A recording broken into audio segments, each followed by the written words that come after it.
কেন? You have the capability to afford that. তুমি afford করার ক্ষমতা এসে গেছে তখন তোমাকে। তাহলে এখানে গিভেন পিরিয়ড অফ টাইম মধ্যে আমি বললাম আমি একটা আইফোন কিনবো। কবে কিনবো আমি বলিনি, 10 বছর পরেও কিনতে পারি, 2 দিন পরেও কিনতে পারি। 2 দিন পরে যদি কিনি it is considered as demand. 2 দিন পরে কিনবো মানে আমি তো এরকম নাই পয়সা না দিয়ে দোকানে চলে যাবো, তাহলে না।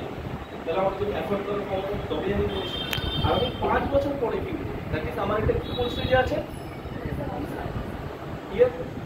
যখন আমি কেনার সামর্থ্য হয়ে যাবে, আমি কিনি বা না কিনি, কেনার সামর্থ্য হয়ে যাবে, ক্যাপাবিলিটিস হয়ে যাবে, অ্যাফোর্ডেবিলিটি চলে আসবে, তখন আমি কিনি বা না কিনি ওটাই ডিমান্ডে কনসিডার হয়ে যাবে। তুমি যদি এক্ষুনি বলেন আমি বাইরে গিয়ে আমি একটা ধরো এক্সাম্পল আমি বলছি, তো আমি 500 টাকা দিয়ে একটা জামা কিনি, আমি ধরে নিচ্ছি, ধরো তোমার কাছে সেটা অ্যাফোর্ড করার ক্ষমতা নেই, দ্যাট ইজ ইওর ডিমান্ড। তুমি বলছো 5000 টাকা দিয়ে একটা জামা কিনবো, ধরে নাও তোমার কাছে অ্যাফোর্ড করার এই মুহূর্তে ক্ষমতা নেই, দ্যাট ইজ ইওর। আমরা বলি আমরা যেটা চাই সেটাই আমাদের ডিমান্ড, তা কিন্তু নয়। ঠিক আছে, ইকোনমিক্স হলো ভাষায় বলছি। তারপর কি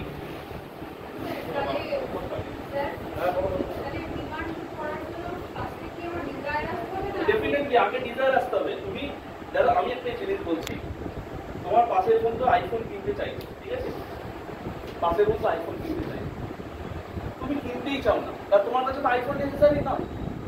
তাহলে তোমার কাছে কি আগে জিনিসটা কেনার আকাঙ্ক্ষা থাকতে হবে, ইচ্ছা শক্তি থাকতে হবে, তুমি কিনতে চাও, তারপর তো সেটা ডিমান্ডে কনভার্ট হবে।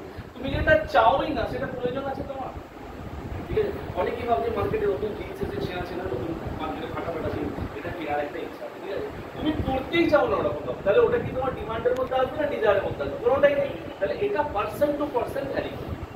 কেউ বলছে আমি একটা ছোট্ট আমার অ্যান্ড্রয়েড ফোন হলেই কাজ চলে যাবে, কেউ বলছে আমার দামি ফোন চাই, কেউ বলছে আমার 15 Max Pro 14 Max Pro এইসব চাই না, বুঝতে পারছো?